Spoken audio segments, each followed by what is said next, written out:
नमस्कार, मेरा नाम है चेष्टा सकूजा। दिन है सोमवार, तारीख है 13 जनवरी और आप सुन रहे हैं रेडियो भारती। सबसे पहले हेडलाइन। भाजपा ने मुस्ताफाबाद सीट से निवर्तमान विधायक मोहन सिंह बिष्ट को मैदान में उतारा।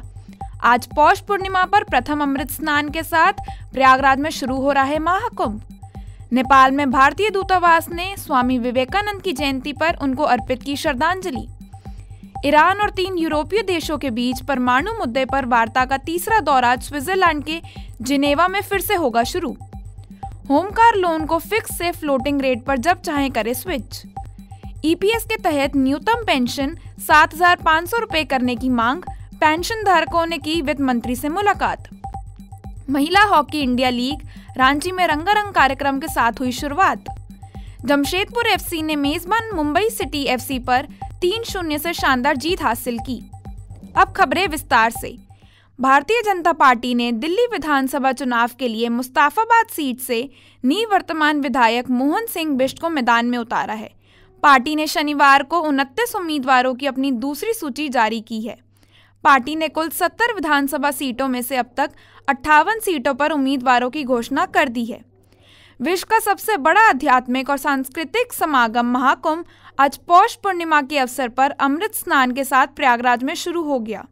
लाखों श्रद्धालु, तीर्थयात्री और आगतुंग गंगा, यमुना और सरस्वती नदी के संगम त्रिवेणी के विभिन्न घाटों पर पवित्र डुबकी लगा रहे हैं। भारत समेत दुनिया के कई देशों में आर्टिफिशियल इंटेलिजेंस यानी एआई तेजी से अपने पैर पसार रहा है। एआई का दायरा बढ़ने के साथ ही नौकरी पेशा लोगों में इसे लेकर चिंता और उत्सुकता बढ़ रही है।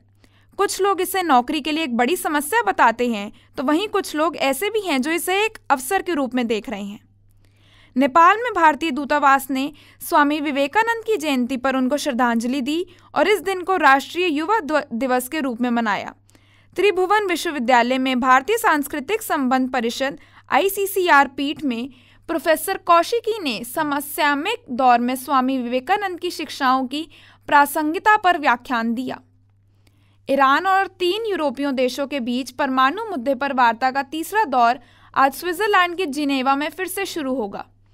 2 दिन की बैठक में ईरान, जर्मनी, फ्रांस और ब्रिटेन के अलावा यूरोपीय संघ के प्रतिनिधि भी भाग लेंगे।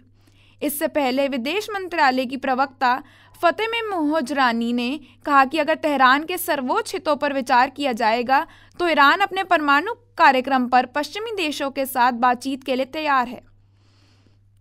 लोन को स्विच करने को लेकर अक्सर लोगों के मन में अलग अलग तरह के सवाल आते रहते हैं। आपका कोई भी कर्ज किसी भी समय का हो, अब आप जब चाहें इसे फ्लोटिंग या फिक्स ब्याज दरों में बदल सकते हैं। कर्मचारी भविष्य निधि संगठन IPFO की पेंशन योजना के दायरे में आने वाले पेंशन धारकों के एक प्रतिनिधिमंडल ने महंगाई भत्ते के साथ न्यूनतम पेंशन 7,500 रुपये मासिक किए जाने समेत अन्य मांगों को लेकर शुक्रवार को वित्त मंत्री निर्मला सीतारमण से मुलाकात की। महिला हॉकी इंडिया लीग WHIL की शुरुआत कल रांची में रंगारंग कार्यक्रम के साथ हुई, जहां झारखंड की संस्कृति की झलक देखने को मिली। विधायक कल्पना सोरेन ने 4 टीमों की कप्तानों के साथ WHIL ट्रॉफी का अनावरण किया। Indian super league ISL football में जमशेदपुर एफसी ने कल मेजबान मुंबई सिटी एफसी पर 3-0 से शानदार जीत हासिल की। इस जीत के साथ जमशेदपुर एफसी अंक तालिका में तीसरे स्थान पर पहुंच गया है। अब हम लेते हैं आपसे अलविदा, इस वादे के साथ कि आप बने रहेंगे रेडियो भारती के साथ। धन्यवाद।